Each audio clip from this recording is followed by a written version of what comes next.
You never realize how precariously your life balances until one small moment tips it over. It was supposed to be a simple family trip, a quiet escape to the mountains to reconnect, something Gerald had insisted on.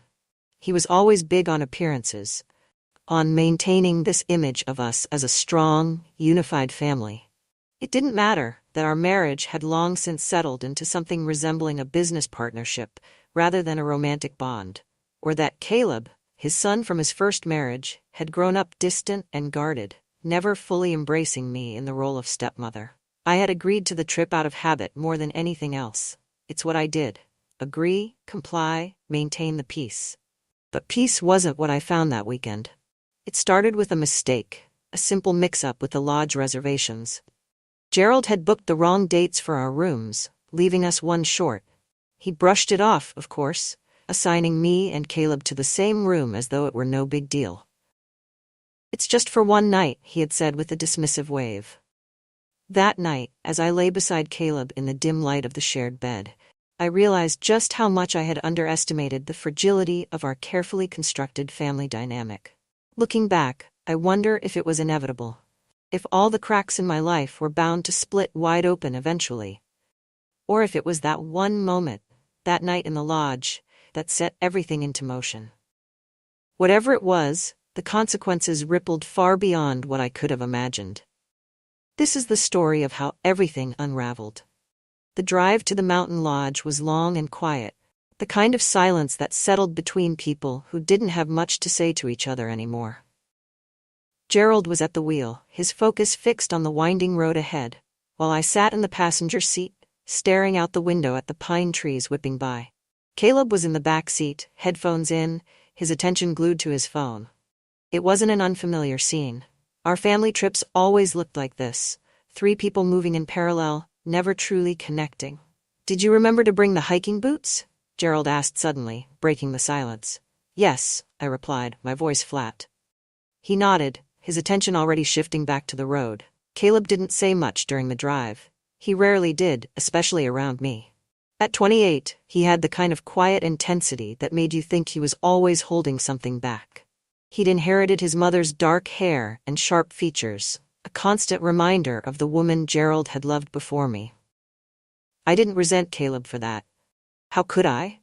His mother had died when he was only a teenager, leaving a void that no one, not even his father, could ever truly fill. Still, there was a distance between us, one that neither of us had ever tried too hard to bridge. When we finally arrived at the lodge, the sun was dipping low on the horizon, casting the mountains in a golden glow. The building itself was charming in that rustic, slightly worn way that spoke of countless family vacations over the years. Gerald checked us in while Caleb and I unloaded the car. "This place is nice," Caleb said, his voice breaking the silence as he hefted a suitcase onto the gravel. "Yeah," I replied, surprised by his attempt at conversation. He glanced at me briefly, something unreadable flickering in his eyes, before turning back to the car. Inside, the lodge was warm and inviting, all wood-paneled walls and cozy furniture arranged around a crackling stone fireplace. But the moment Gerald returned from the front desk, his expression told me something was wrong. "There's been a mix-up," he said, running a hand through his graying hair. "They only have 2 rooms available tonight. The third one won't be ready until tomorrow." I blinked at him, the implications sinking in. "So what are we supposed to do?" "We'll figure it out," he said briskly. "I'll take one room, and you and Caleb can share the other." My stomach tightened at the suggestion, but I didn't argue. Gerald was already moving past the issue, dismissing it as an inconvenience not worth dwelling on. The room Caleb and I were assigned was small but comfortable, with a queen-sized bed dominating the space. A single lamp cast a warm glow over the floral quilt, and the faint scent of pine wafted in through the open window. "This is cozy," Caleb said, his tone neutral as he set his bag down near the door. I forced a smile. "It's only for one night." The awkwardness was immediate. I tried to distract myself by unpacking, carefully arranging my toiletries in the small bathroom while Caleb busied himself with his phone. When it came time to settle in for the night, the tension in the room was palpable. "You take the bed," Caleb offered, standing near the window. "I can sleep on the floor." "Don't be ridiculous," I said, shaking my head. The bed's big enough for both of us? He hesitated, his expression unreadable, before nodding slowly. I lay on one side of the bed, staring at the ceiling, as the minutes stretched into hours. Caleb was a solid presence beside me, his breathing steady but shallow. I told myself it was fine, that nothing would happen, but somewhere deep down, I knew better. That night at the lodge began like any other family evening, or so I told myself. The rustic room had settled into a quiet calm. Outside, the faint sound of crickets echoed through the thin mountain air, their rhythmic chirping underscoring the stillness inside.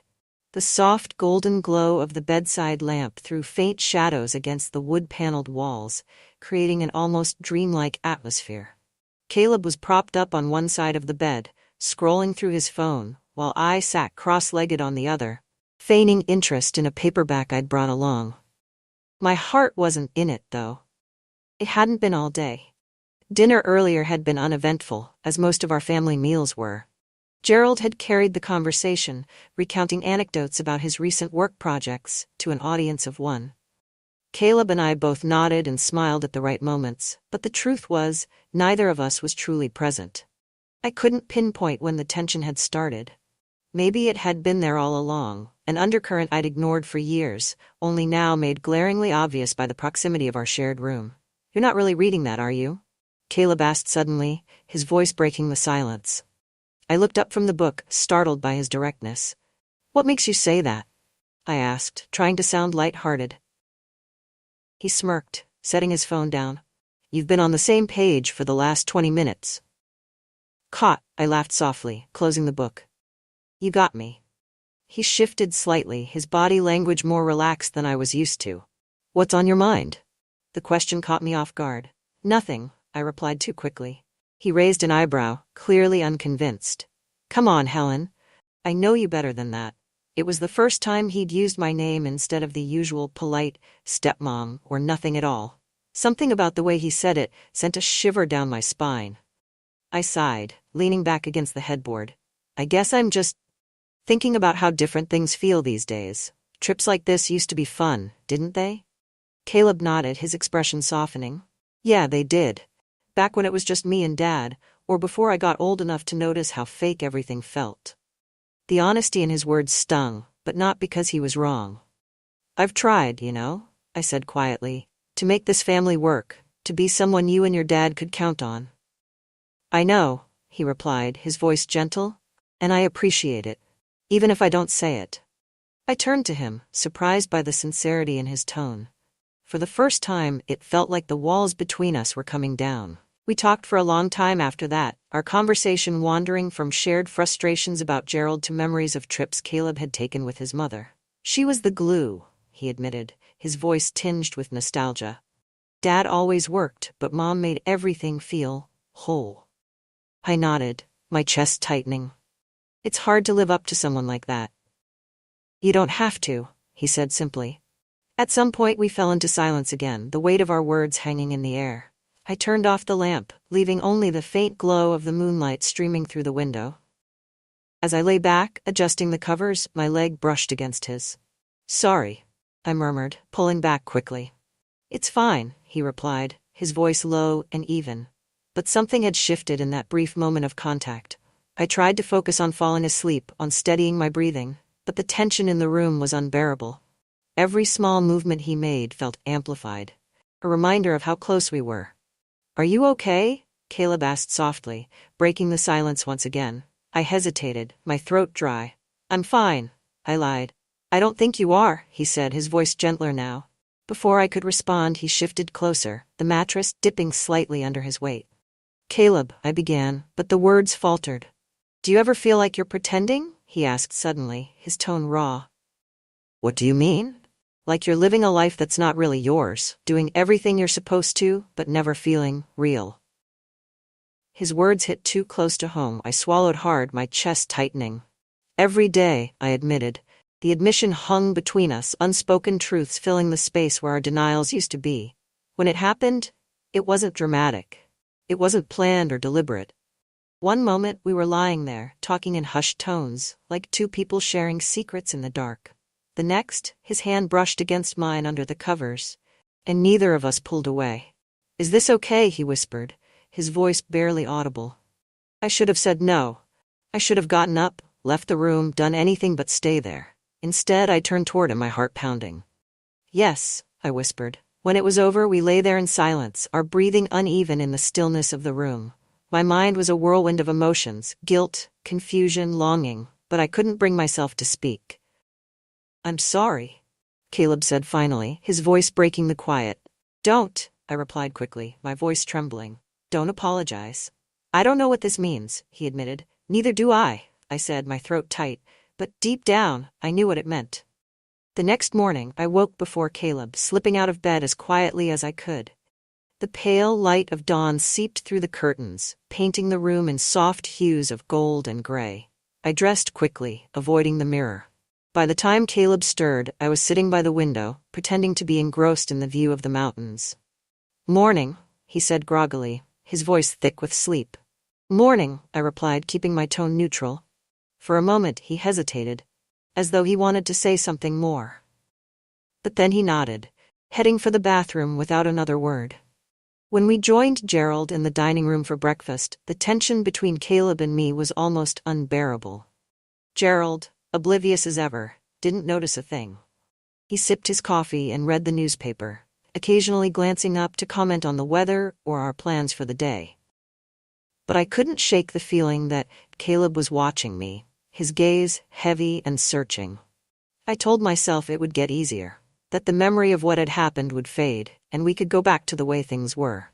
But as the day wore on, I began to realize that some things once done can never be undone. The drive back from the lodge was quiet, but not in the comfortable way silence sometimes could be. It felt heavy, as though every unsaid word, every unspoken thought was filling the space between us. Gerald, as always, was blissfully unaware. He hummed to himself occasionally, tapping his fingers on the steering wheel as he navigated the winding mountain roads. Caleb sat in the back seat, staring out the window, while I stared straight ahead, my hands folded tightly in my lap. I tried to focus on the scenery outside, the rolling hills giving way to sprawling forests, the way the sunlight filtered through the trees in soft golden streaks. But my thoughts kept returning to the night before. Every detail was seared into my memory, from the sound of Caleb's breathing to the way his hand had lingered on mine. It felt unreal, like something I'd dreamed, and yet the consequences of it weighed on me with startling clarity. I risked a glance at him in the rearview mirror. He looked calm, almost indifferent, but I could see the tension in his jaw, the way his fingers gripped the armrest just a little too tightly. He was avoiding my gaze, just as I was avoiding his, and I couldn't decide if that was a relief or a punishment. When we finally pulled into the driveway, Gerald stretched and yawned, already making plans for the rest of the day. "I've got a meeting at the office in a couple of hours," he announced as he climbed out of the car. "But we should do something together tonight? Maybe dinner at that new Italian place downtown?" "Sure," I replied automatically, though the thought of sitting through a family dinner made my stomach churn. Caleb didn't say anything. He grabbed his bag from the trunk and disappeared into the house without a word. For the rest of the afternoon, I tried to lose myself in chores. I folded laundry, cleaned the kitchen, and reorganized the bookshelf in the living room. Anything to keep my hands busy and my mind occupied. But no matter how hard I tried, my thoughts kept drifting back to Caleb. I replayed our conversation from the night before. The way his voice had softened when he talked about feeling lost, about pretending to be someone he wasn't. I remembered the way he'd looked at me, not with judgment or pity, but with a kind of quiet understanding that I hadn't felt from anyone in years. Not even Gerald. The sound of footsteps on the stairs pulled me from my thoughts. I looked up to see Caleb standing in the doorway, his hands shoved into the pockets of his jeans. "Hey," he said awkwardly.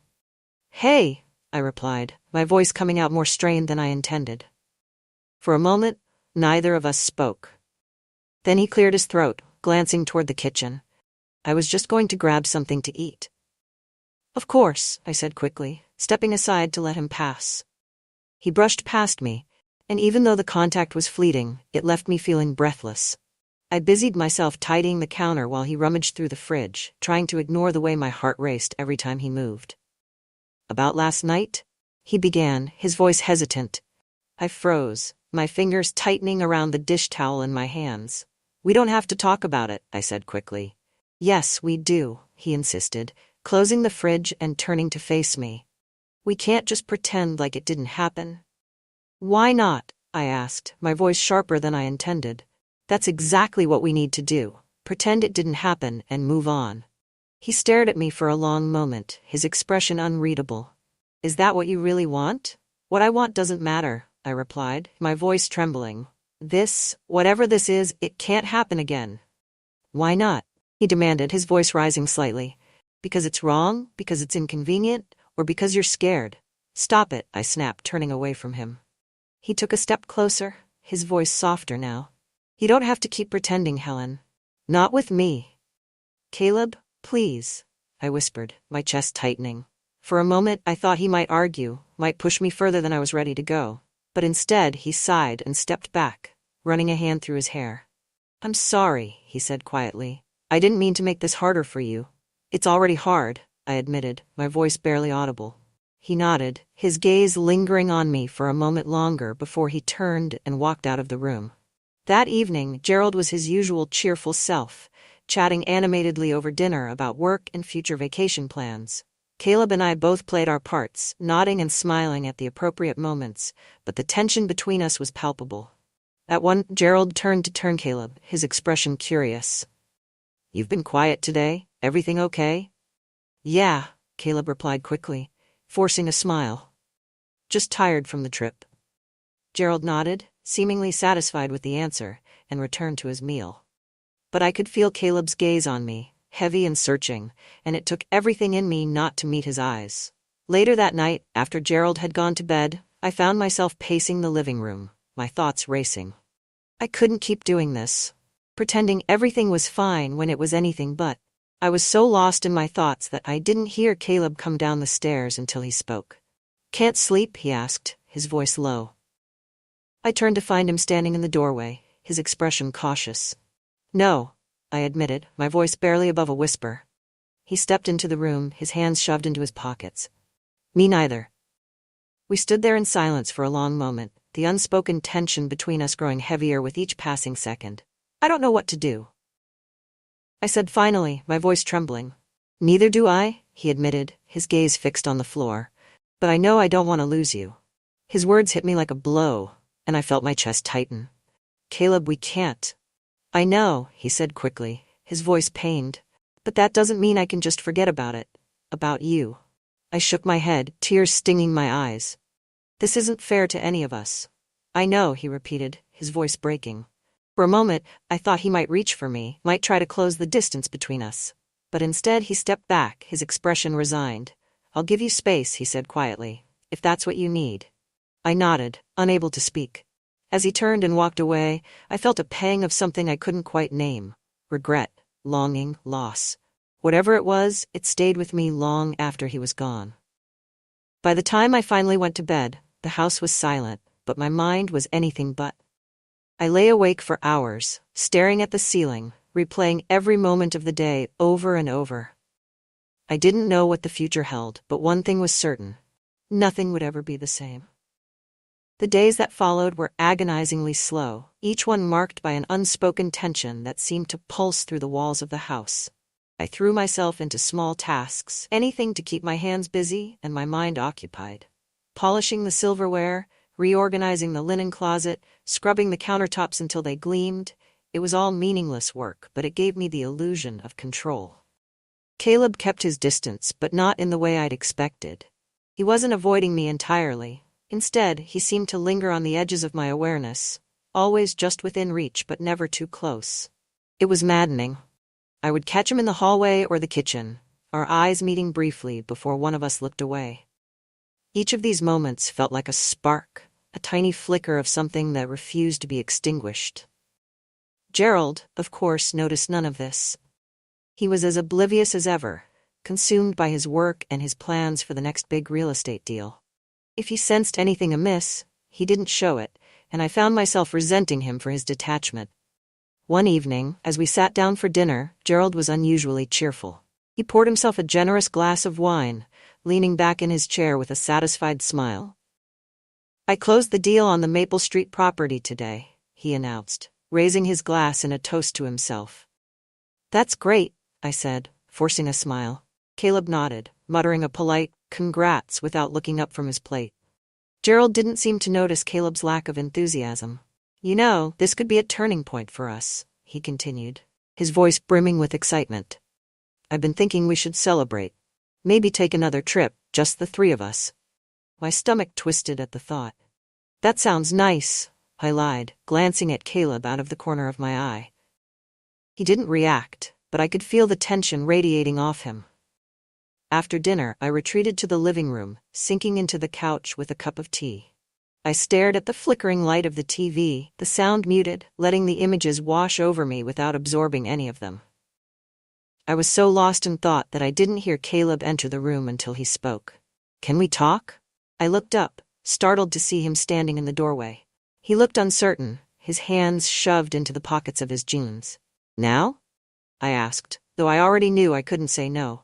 He nodded, stepping into the room and closing the door behind him. I set my tea down, my heart racing as he crossed the room and sat down beside me. "I've been thinking," he began, his voice quiet, "about us, about what happened." I opened my mouth to respond, but he held up a hand, cutting me off. "Just let me finish," he said. "I know this is complicated, and I know it's not fair to you, but I can't pretend like it didn't mean something." "Caleb," I began, but he shook his head. "Please," he said, his voice breaking. "I just need to know. Was it just a mistake to you? Or did it mean something?" The question hung in the air, heavy and unrelenting. I felt like the walls were closing in around me, the weight of my guilt and confusion threatening to crush me. "I don't know," I admitted finally, my voice trembling. "I don't know what it meant. All I know is that it can't happen again." He nodded slowly, his gaze dropping to the floor. "I understand," he said, though his voice was thick with emotion. I needed to hear you say it." For a moment, neither of us spoke. Then he stood, running a hand through his hair. "I'm gonna go for a walk," he said, his voice barely above a whisper. "Be careful," I said, though the words felt hollow. He nodded, and then he was gone, leaving me alone with my thoughts. That night, I lay awake, staring at the ceiling as Gerald slept soundly beside me. I felt like I was trapped in a cage of my own making, the bars forged from choices I couldn't take back. The next morning, Caleb was gone. I found the note on the kitchen counter, scrawled in his messy handwriting. "I need some time to clear my head. Don't worry about me, I'll be fine. I just need to figure things out on my own." The words hit me like a punch to the gut.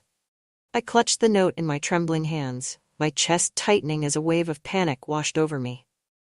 "What's that?" Gerald asked, walking into the kitchen with his phone in hand. "Caleb left," I said, my voice shaking. "Left?" Gerald frowned, taking the note from me and reading it quickly.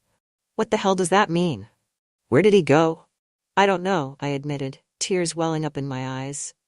Gerald sighed, running a hand through his hair. "I swear that boy never thinks things through. He's probably just sulking somewhere. He'll be back when he gets hungry." His dismissive tone made my blood boil. "This isn't just sulking, Gerald," I snapped. "He's clearly upset about something."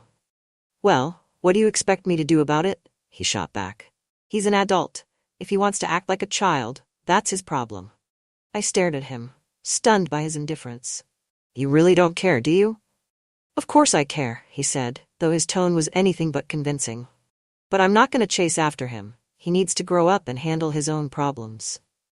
I turned away from him, my hands gripping the edge of the counter as I tried to steady my breathing. The days that followed were agonizing. I spent every moment wondering where Caleb was, if he was safe, if he would come back.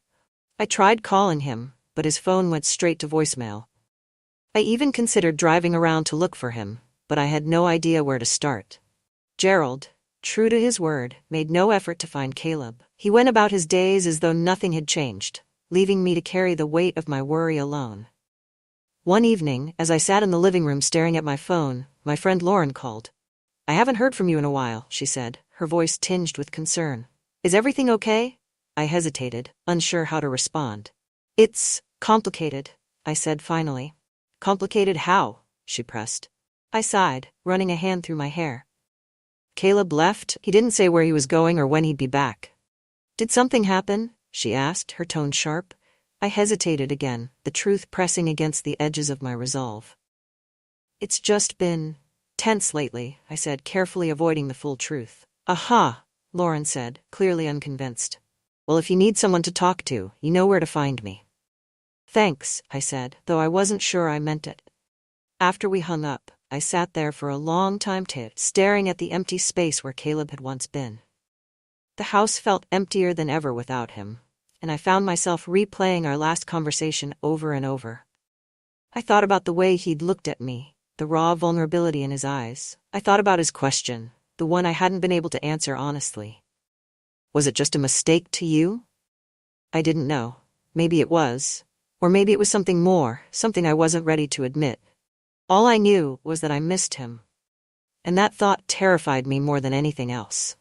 The emptiness Caleb left behind was unbearable. Days turned into weeks, and the silence in the house grew louder with every passing moment. Gerald carried on as if nothing was wrong, throwing himself into work and brushing off any mention of Caleb with a dismissive wave.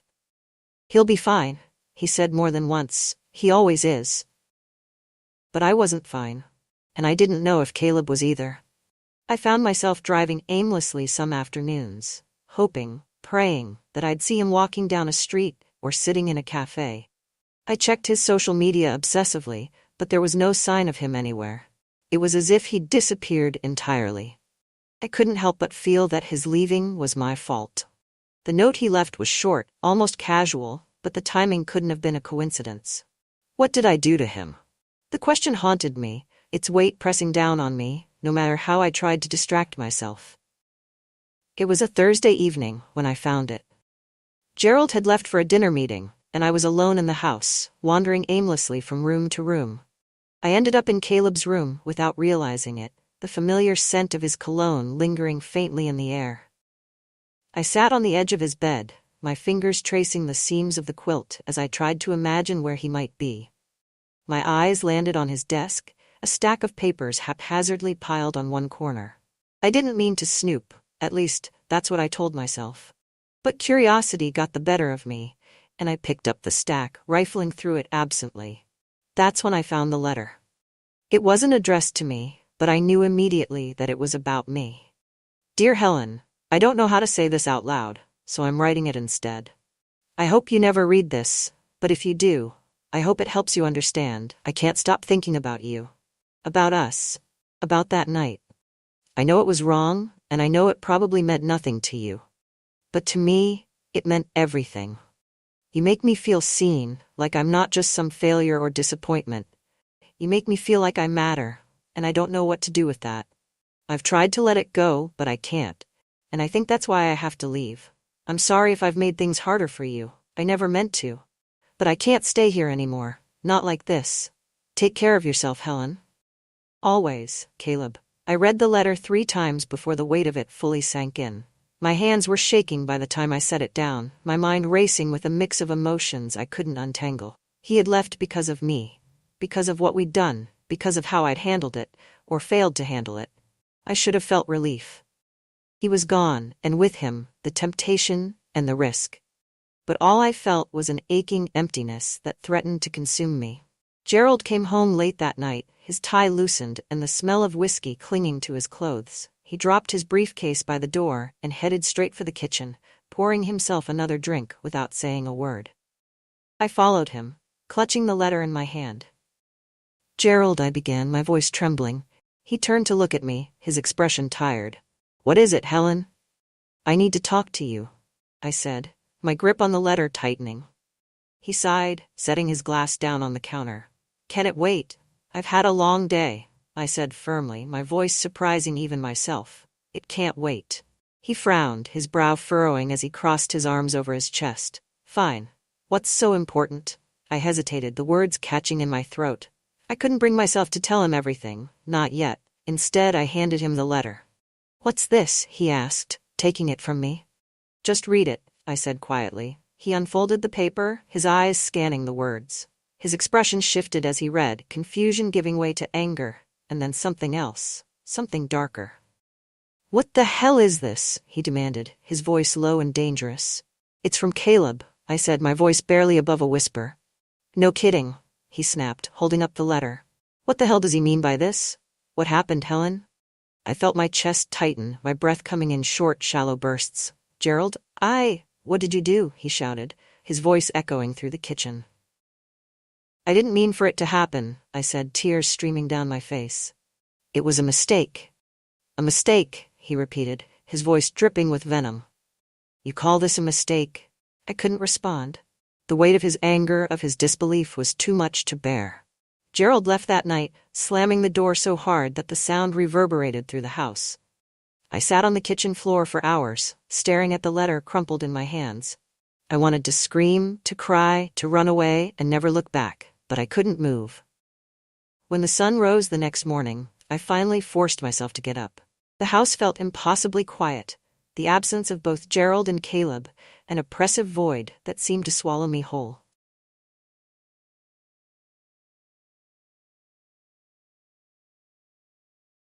You ever make a joke that lands so wrong it changes everything? That's what I did the night I made a stupid crack about my husband's lackluster performance in bed. I thought it was harmless, something everyone would laugh at. But instead, it turned into the spark that blew up my marriage, my life, and everything I thought I knew about loyalty and about myself. Mark and I had been married for 25 years. 25 long years of school drop-offs, mortgage payments, family holidays, and the kind of polite, predictable sex that barely leaves an impression. Don't get me wrong, Mark was a good man, stable, dependable, financially secure. But after 2.5 decades, good started to feel like a synonym for safe. And safe? Well, safe was boring. We were hosting one of our typical Saturday night get-togethers, a mix of neighbors, old friends, and Mark's colleagues. Everyone loved coming over to our house. I always went all out with the food and drinks, making sure every detail was perfect, from the hors d'oeuvres to the playlist. It was my thing, keeping up appearances, making it all look effortless, even when it wasn't. The wine had been flowing freely, and I'd had just enough to loosen my tongue but not enough to cloud my judgment, or so I thought. Mark was standing across the room, deep in conversation with his best friend, Daniel. He'd known Daniel for over 20 years. They'd met in college and had been inseparable ever since. Daniel was everything Mark wasn't: charismatic, adventurous, the life of any room he walked into.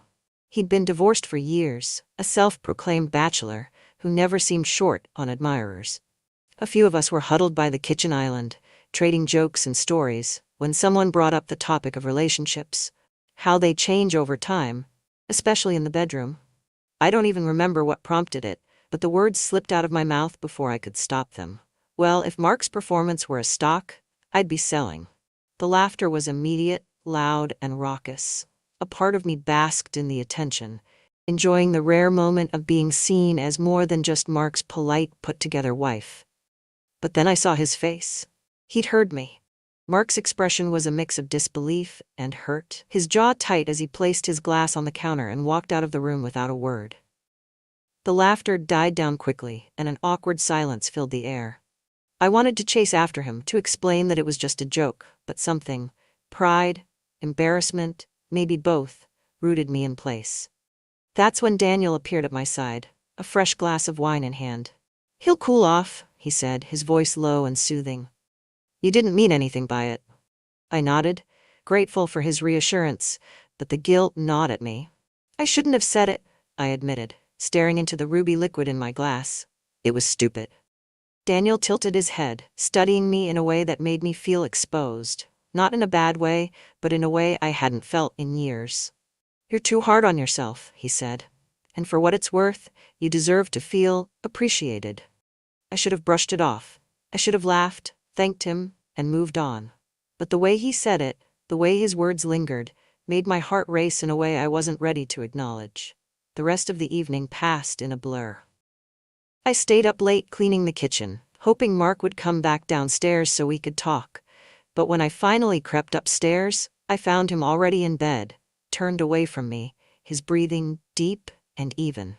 I climbed into bed beside him, the space between us feeling wider than ever. The next day, Mark left early for a golf outing with some coworkers, his words clipped and distant as he kissed my cheek out of habit before walking out the door. I tried to shake off the lingering tension, convincing myself that we'd talk later and sort it out. But as the hours passed, my thoughts kept drifting to Daniel.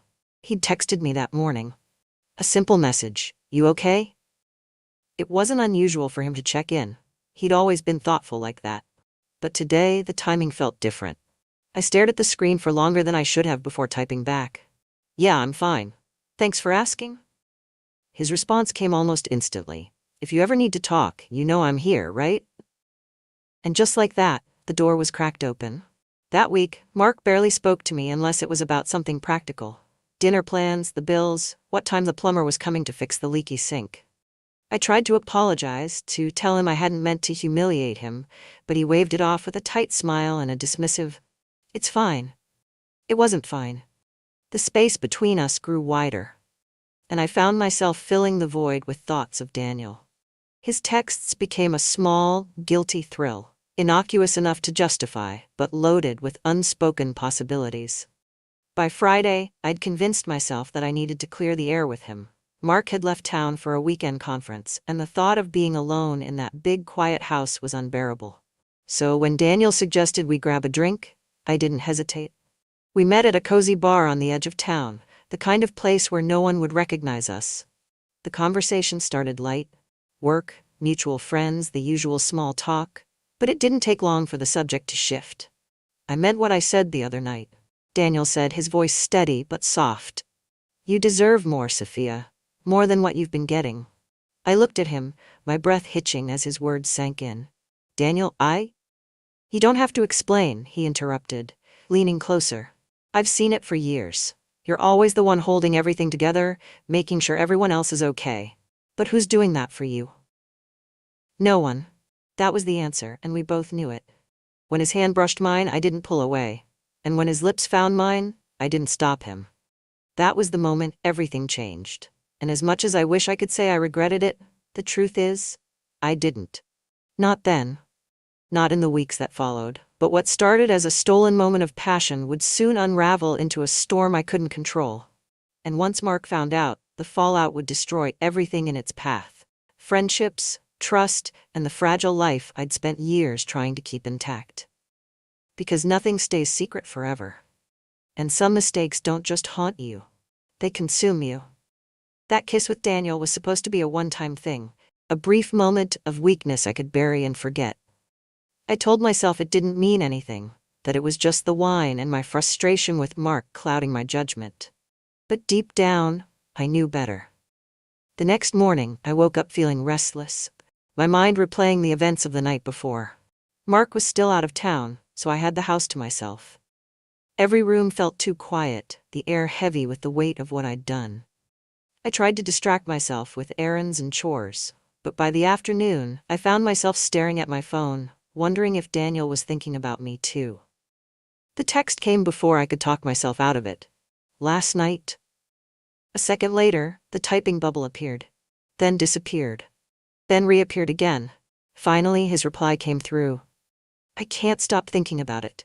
Neither could I. The next time I saw him was a week later, back at that same cozy bar. Mark and I had barely spoken all week. He'd been working late, or at least that's what he said, and I hadn't pressed for details. I told myself that meeting Daniel was just a chance to clear the air, to make sure we were on the same page. But the moment he walked in, I knew it was a lie. He looked different that night. Or maybe it was just the way I was seeing him now. His shirt was unbuttoned at the collar, his sleeves rolled up to reveal strong forearms. He smiled when he saw me, that easy, confident smile that always made him seem so sure of himself. We ordered drinks and made small talk at first, but the tension between us was impossible to ignore. Every glance, every brush of his hand against mine, felt like a spark. "I shouldn't have kissed you," I finally said, breaking the silence. His eyes met mine, steady and unwavering. "Do you regret it?" I hesitated, the truth catching in my throat. "I don't know." He leaned closer, his voice dropping to a low, intimate tone. "I don't regret it. Not for a second." That was all it took. One sentence and the floodgates opened. The first time we slept together was in his apartment. It was small and sparsely decorated, a far cry from the meticulously curated home I shared with Mark. But there was something freeing about it, about being in a space that didn't carry the weight of my responsibilities or the expectations I'd spent years trying to meet. We didn't talk much, there wasn't much to say. The moment the door closed behind us, his hands were on me, pulling me close, his lips crashing into mine with an urgency that left me breathless. I expected to feel guilty, but all I felt was alive. For the first time in years, I felt seen, not as a wife or a hostess or a caretaker, but as a woman. The days that followed were a blur of stolen moments and secret rendezvous. We met whenever we could. During Mark's golf outings, on my lunch breaks, even in the parking lot of a hotel just off the highway. The passion between us was intoxicating, a heady mix of desire and danger that made it impossible to think about anything else. But it wasn't just physical. Daniel had a way of making me feel like I was the only person in the world who mattered, and I found myself opening up to him in ways I never had with Mark. He listened when I talked about my frustrations with my marriage, my career, my life. He made me laugh, made me feel understood. And when he touched me, it was with a tenderness that made me ache in ways I didn't know I could. But as much as I tried to convince myself that we could keep it separate, that what I had with Daniel was just a physical escape from the monotony of my marriage, the lines between us were already beginning to blur. The first crack in the facade came 2 weeks later, when Mark came home early from work and found me in the middle of a phone call with Daniel. I'd been careful up until then, always making sure to delete our messages and keep my phone on silent. But that day, I'd gotten careless. The phone was on speaker, Daniel's voice filling the room just as Mark walked through the door. I froze, my heart pounding as Mark's eyes narrowed. "Who's that?" "Just a client," I lied, my voice trembling. Mark didn't say anything, but the look he gave me sent a chill down my spine. He didn't believe me. I could see it in his eyes. That night, he barely spoke to me. He went to bed early, leaving me alone in the kitchen with a glass of wine and my racing thoughts. I knew I should end things with Daniel, that the risk was too great, but the thought of going back to the way things were before felt unbearable.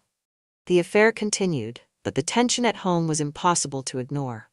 Mark became more withdrawn, more distant, and I found myself resenting him for it, even as I knew I was the one driving the wedge between us. One night, after another argument about something trivial, he turned to me with a look of quiet resignation. "Is there someone else?"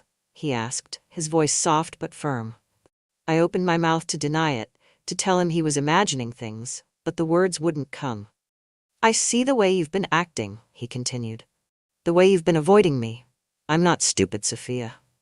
The guilt hit me like a wave, but so did the anger. Maybe if you paid more attention to me, you wouldn't have to ask that question. His face fell, and for a moment I thought he might say something. Fight for me, for us. But instead he just shook his head and walked away, leaving me alone with the truth of what I'd done. Daniel, meanwhile, was growing bolder. He started talking about what life could look like if I left Mark, painting a picture of a future where we didn't have to hide anymore. "I want to be with you, Sophia," he said one night as we lay tangled in the sheets of his bed. "I don't want to share you with anyone else." His words thrilled me and terrified me in equal measure. As much as I wanted to believe in the fantasy he was offering, I knew it wasn't that simple. But the more time I spent with him, the harder it became to imagine going back to my old life. The final straw came a month later, when Mark found the messages on my phone. I'd been careless again, leaving it unlocked on the kitchen counter while I ran upstairs to grab something. When I came back down, he was holding it, his face pale as he scrolled through the texts. "What the hell is this?" he demanded, his voice shaking with rage. I didn't have an answer. The confrontation was brutal, a torrent of accusations and tears that left both of us shattered. He didn't just want to know why. I could have handled that. He wanted to know how I could do this to him, to us, after everything we'd been through. I wanted to tell him the truth, that it wasn't about him or anything he'd done, but about me and everything I felt I was missing. But I knew he wouldn't understand. By the end of the night, he gave me an ultimatum: end things with Daniel, or lose everything we'd built together. And for the first time since it all began, I had to ask myself what I really wanted and whether I was willing to pay the price for it. Mark's ultimatum lingered in my mind like a bad dream. I couldn't focus at work, and every time I walked through the front door, the weight of his cold silence crushed me. He didn't trust me anymore. It was in the way he watched me, his eyes dark and distant, searching for signs of more betrayal. But what broke me wasn't his anger, it was the absence of his fight. He wasn't angry because he wanted me back. He was angry because I was no longer worth the effort. Daniel, on the other hand, became my sanctuary. When I told him about the confrontation with Mark, he didn't hesitate. "You should leave him," he said, his voice steady, his hand resting on my knee. "You deserve more than this, more than him." I didn't have the strength to argue. Instead, I nodded, even though I wasn't ready to make that decision. Not yet. Our affair deepened, taking on a life of its own. The secrecy only heightened the intensity. We didn't just meet in the safety of Daniel's apartment anymore. We got riskier. A stolen kiss in my car during a lunch break, his hand brushing mine under the table during a group dinner. A quick, desperate rendezvous in the supply closet at his office when I visited him for business. It was reckless, and we both knew it, but the danger only made it more intoxicating. The first real crack came one evening when Daniel and I met at a boutique hotel on the other side of town. The room was small but luxurious, the dim lighting casting soft shadows on the walls. He'd poured us both glasses of wine, his shirt already unbuttoned as he leaned against the bed. "You've got to make a choice, Sophia," he said, his voice low but insistent. "This thing we're doing, it can't last forever. I want more than stolen moments. I want you, all of you." His words hung in the air, heavy with expectation. I knew he was right, but the idea of leaving Mark, of unraveling 25 years of marriage, terrified me. "I can't just walk away," I whispered. "It's not that simple." He set his glass down and walked over to me, his hands gripping my shoulders. "It is that simple," he said, his eyes burning into mine. "You're not happy with him. You've told me that 100 times. So what are you holding on to?" I didn't have an answer. Meanwhile, Mark's behavior grew more erratic. He started working later, coming home smelling of whiskey and stale cigar smoke. One night, after he'd had too much to drink, he finally let his guard down. "You think I don't know?" he slurred, leaning heavily against the kitchen counter. "You think I don't see the way you look at him? At my best friend?" I froze, my heart hammering in my chest. "Mark!" "Don't," he snapped, slamming his glass down. "Don't insult me with more lies. Just tell me one thing. Was it worth it? Throwing us away for him?" I wanted to say no. I wanted to tell him I regretted everything, that I wished I could take it all back. But the words wouldn't come. He laughed bitterly, shaking his head. "That's what I thought." The next morning, he was gone before I woke up, leaving behind a hastily scrawled note on the counter. "We need to talk tonight. Don't make any plans." I spent the day in a state of panic, unsure of what to expect. When he finally came home, he didn't yell or accuse me. Instead, he sat across from me at the dining table, his hands folded neatly in front of him. "I talked to Daniel," he said calmly. My stomach dropped. "What?" "I wanted to hear it from him," he continued. "And you know what he said? He said he loves you. That he's been in love with you for years." I didn't know what to say. I couldn't deny it, not after everything that had happened, but the look in Mark's eyes stopped me from trying to explain. "Here's what's gonna happen," he said, his voice hard. "You want to be with him? Fine. Go. But don't expect me to make this easy for you. I'll tell everyone, your friends, your family, your colleagues. Let's see how you explain this to your perfect little world." His words cut deeper than I thought possible. He wasn't just angry, he wanted to destroy me. I called Daniel that night, tears streaming down my face as I told him what had happened. "He's serious," I said, my voice shaking. "He'll ruin me." Daniel was quiet for a moment before responding. "Then let him," he said simply. "If that's what it takes for us to be together, then so be it." His confidence was intoxicating, but it wasn't enough to calm my nerves. Mark's threats weren't empty, and I knew the fallout would be catastrophic. But as I lay in bed that night, staring at the ceiling, I realized I couldn't keep living in limbo. I had to make a choice. The next morning, I met Daniel at a coffee shop downtown. He was waiting for me at a corner table, his face lighting up when he saw me walk in. You came, he said, standing to greet me. I nodded, my heart pounding. I can't keep doing this, I said, sitting down across from him. I need to know what we're doing, where this is going.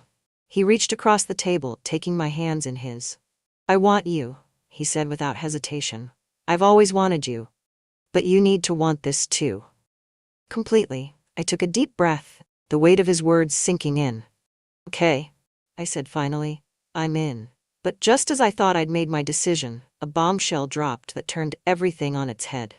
Mark showed up at my office the next day, his face pale and drawn. We need to talk, he said, his voice uncharacteristically soft. He sat down across from me, his hands trembling as he pulled out an envelope and slid it across the desk. Before you do anything you can't take back, I need you to see this. Inside the envelope was a stack of photos, Daniel with another woman. They were intimate, unmistakable, and recent. I felt like the ground had been ripped out from under me. What is this? I whispered, my voice barely audible. Mark looked at me, his expression a mix of pity and anger. You think he's different, Sophia? That he's some kind of savior?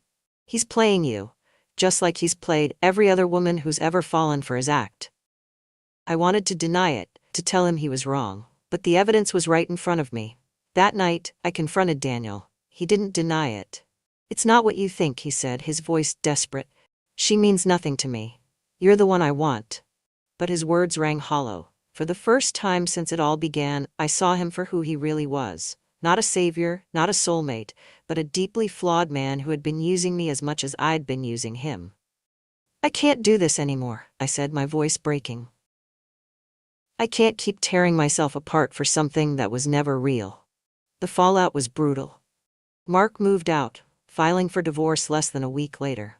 Daniel tried to reach out, but I blocked his number, refusing to let him pull me back into his web. For the first time in years, I was truly alone. But in that solitude I found something I hadn't felt in years: clarity. I'd spent so long searching for validation in other people, Mark, Daniel, that I'd forgotten how to value myself. I wasn't sure what the future held, but one thing was certain: I couldn't keep running from the truth. The day Mark left, the silence in the house was deafening. For 25 years our lives had been intertwined, our routines, our fights, our compromises. Now, all that remained were echoes of what we used to be. I stood in the empty living room, staring at the spot where his favorite armchair used to be, and realized I felt something I hadn't expected: relief. Relief, however, was quickly followed by fear. The divorce papers arrived a week later, crisp and formal, detailing the dissolution of a life we had spent decades building. Mark had been efficient, even merciful. He didn't go after the house or my savings, he just wanted out, clean and simple. But there was one thing he made clear in his parting letter. You'll regret this. I didn't know if he meant the divorce, the affair, or simply losing him. All I knew was that his words lingered in my mind, gnawing at my newfound independence. Meanwhile, Daniel's attempts to reach me escalated. He sent flowers to my office, left voicemails filled with apologies, and even showed up unannounced at the house one evening. I opened the door to find him standing there, looking disheveled and desperate. Sophia, please, he said, his voice cracking. I messed up, I know that, but I love you. I've always loved you. I folded my arms, blocking the doorway. You loved me so much you were sleeping with someone else? He flinched, but he didn't back down. That was a mistake, a stupid, meaningless mistake. You know how I feel about you. I wanted to believe him. God, I wanted to believe him. But after everything that had happened, I didn't trust my judgment anymore.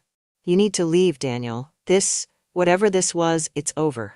His face twisted with pain, but he didn't argue. Instead, he nodded slowly, stepping back.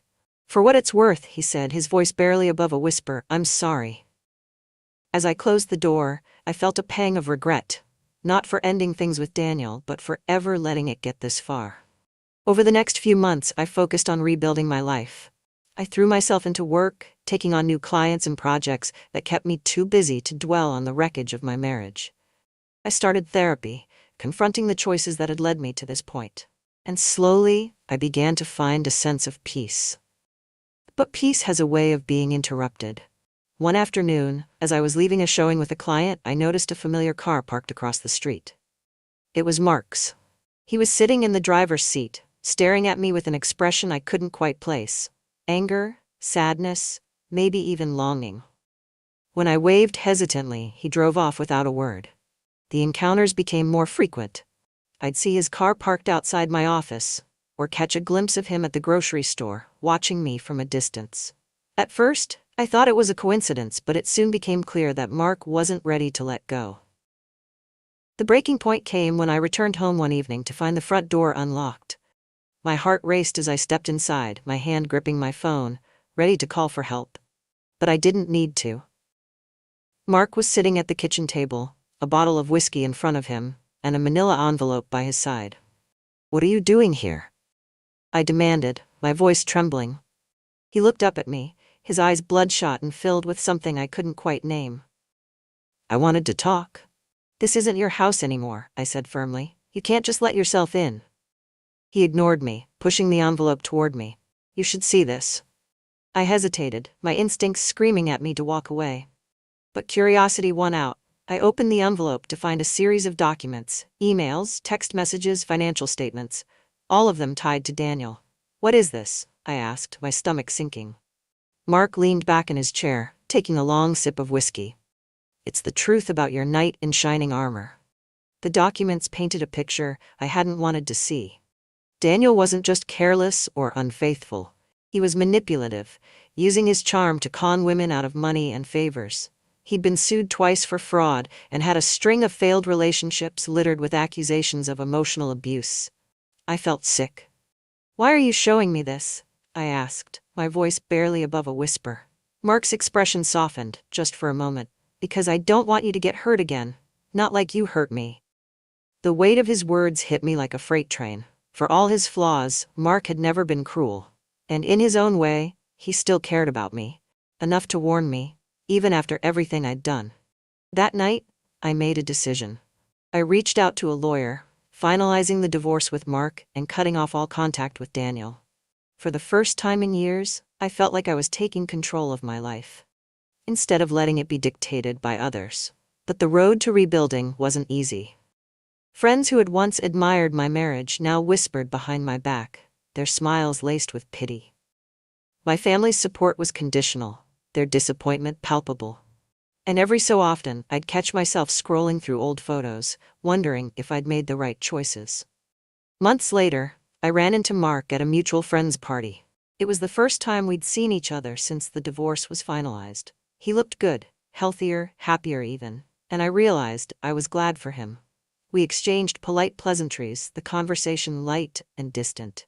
But as the night wore on, I found myself standing beside him at the bar, a quiet moment amid the noise. "I'm sorry," I said finally, breaking the silence. He looked at me, his expression unreadable. "For what?" "For everything," I said. "For hurting you. For not being honest. For all of it." He nodded slowly, taking a sip of his drink. "I'm sorry too, for not seeing you, for taking you for granted. We both made mistakes, Sophia." For the first time in years, it felt like we were on the same page. Not as husband and wife, but as two people who had once shared a life and were now trying to move forward. As I left the party that night, I felt a strange sense of closure. My relationship with Mark was over, but it wasn't the bitter ending I'd feared. It was simply an ending. And for the first time in a long time, I felt ready to start again. Rebuilding my life after Mark and Daniel felt like learning to walk again. Every step was unsteady, unfamiliar, but it was mine. For so long, I had defined myself by the roles I played: wife, friend, lover. But now, for the first time in decades, I had the chance to define myself by something else. Me. I sold the house a few months after the divorce was finalized. It was too big, too full of memories, that I didn't want to carry into this next chapter of my life. I moved into a small but charming apartment in the city, with big windows that let in the morning light and just enough space for me. It wasn't much, but it was mine. I spent those first few weeks in the apartment in quiet contemplation, focusing on the small victories, hanging up art on the walls, finding my favorite coffee shop down the street, and even starting a garden on the tiny balcony. But the quiet didn't last. One afternoon, as I was unpacking a box of old photos, my phone buzzed with a number I didn't recognize. I hesitated before answering, my heart skipping when I heard the voice on the other end. It was Daniel. Sophia, he said softly. I need to see you, just once. I closed my eyes, leaning back against the couch. I'd blocked his number after our last conversation, but he'd found another way to reach me. Part of me wanted to hang up, to finally close the door on that chapter of my life. But another part of me, a small, stubborn part, wanted answers.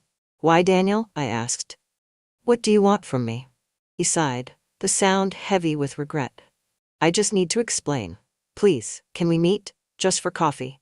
Against my better judgment, I agreed. We met at a small cafe on the edge of the city, the kind of place where no one would recognize us. He looked different. Older, somehow, though it had only been a few months. There was a sadness in his eyes that hadn't been there before. I know I don't deserve your forgiveness, he began, his hands wrapped around his coffee cup. But I need you to know that what I felt for you was real. It wasn't a game for me, Sophia. Not with you. I stared at him, searching for any hint of the man I'd fallen for.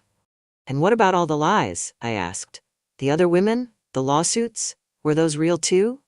He flinched, his shoulders slumping. I made mistakes, he admitted. I've made a lot of mistakes in my life. But you were different. You made me want to be better. His words were sincere, but sincerity wasn't enough anymore. You hurt me, Daniel, I said, my voice steady. And you hurt Mark.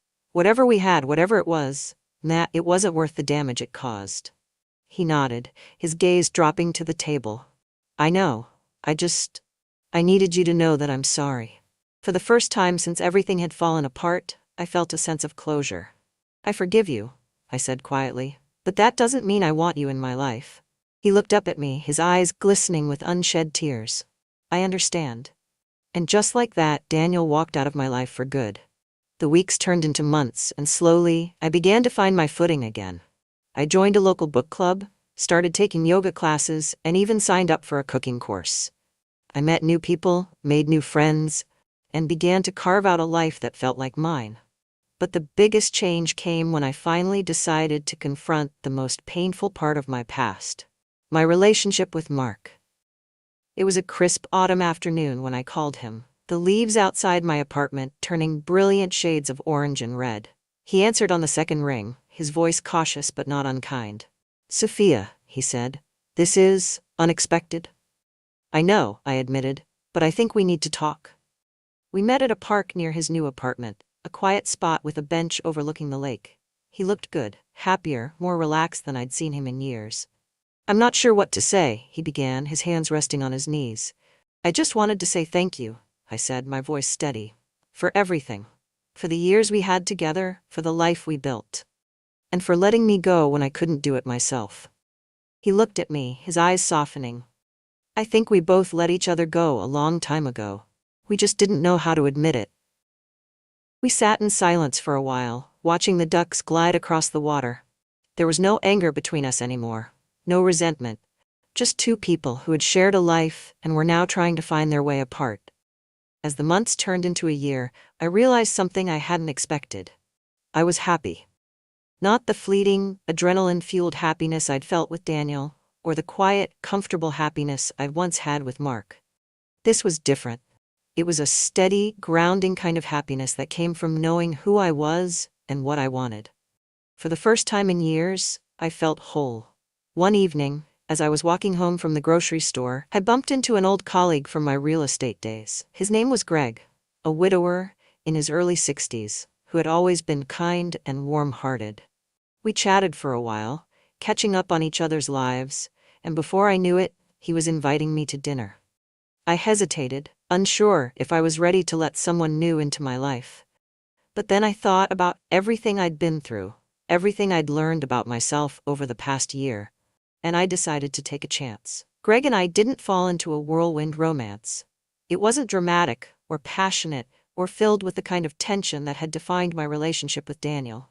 It was quiet and steady, built on mutual respect and understanding. And for the first time, I realized that this was what I'd been missing all along. Not excitement or validation, but a partner who truly saw me for who I was. As we sat together on his porch one evening, watching the sun set over the city, he turned to me with a gentle smile. You seem different, Sophia, happier. I nodded, a small smile tugging at my lips. I think I finally figured out how to be myself. Sometimes it takes losing everything to find yourself. And when you do, you realize that happiness isn't something someone gives you. It's something you build for yourself.